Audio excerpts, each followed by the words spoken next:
church, it's Friday again. I am so excited to be here. Today is going to be really quick. I am out of town working and I'm in the beautiful Shenandoah Mountains. So today's reading was Isaiah 37 through 39 or 37 through 40. And what we are seeing here is Hezekiah, he's sick, he's under attack, and things are really bad. And so, they tell him, you're going to die. And he turns to the Lord and he trusts in the Lord. And God comes through for him. And we see the angel come and take out 185 that were against him. And what we're seeing here is that God is bigger than any situation. And God comes before anything. I watched this thing the other day.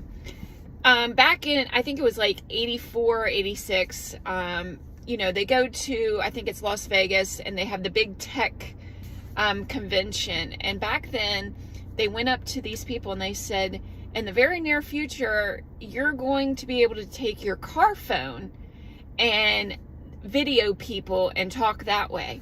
And these people looked at him and said, what would we want to do that for? That's an invasion of privacy. And it made me think, these phones and our computers, we're so involved with them.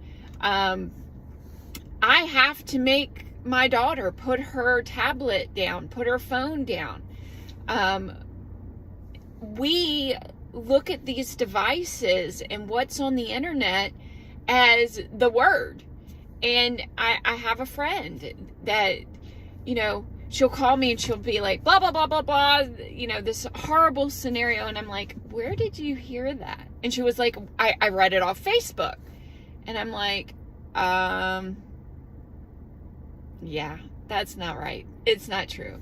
So what we need to do is, instead of putting our trust and, being codependent on these devices and what is on the internet, we need to put our faith in God and get into His Word, because I can promise you the Bible is of truth and so much more reliable than Facebook or Instagram or TikTok. So then we're seeing in our reading that, Hezekiah, the king, comes through all of these bad things. He comes through the storm, and the Babylonians come, and what does he do? He goes and shows him all that he has.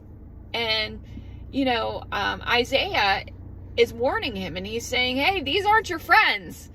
And we see that, I believe that's pride.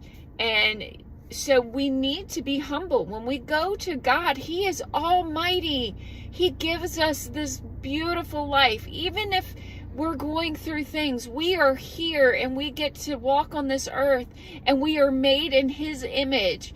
And we need to be humble.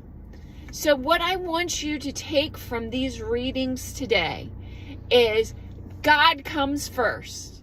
He is our everything. And the good word, the Bible, is the solid truth that we have in life. And then when you do go to God, when you do hit your knees, be humble. Be humble in your praise. Be humble in your sorrow. It is okay. We are seeing here in these chapters, it is okay to take our tears to God. He hears our cries. But He's not just the lifeline. Like we said last week, He shouldn't be the last resort. He needs to be the first defense, the first offense. So I hope this helps you this week. I hope this reading helped you this week. And I hope that you are learning through these Bible studies that putting God in the center, and we all slip. Let me tell you, I had something happen last night, and I got up this morning and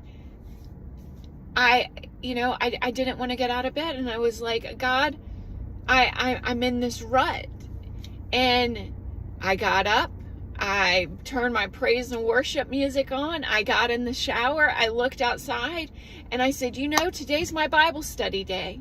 I get to tell people how good you are, and I'm sitting here wallowing in my pity. But I'm telling you folks, He is always there. You need to praise Him, you need to take your worries to Him, and you need to humble yourself as you do it. All right, Beach Church, well, I hope you have a great week, and remember, we have church this Sunday, and the next Sunday, the Bishop is coming. It's going to be so exciting. Well, all right, Beach Church, have a great weekend. Bye!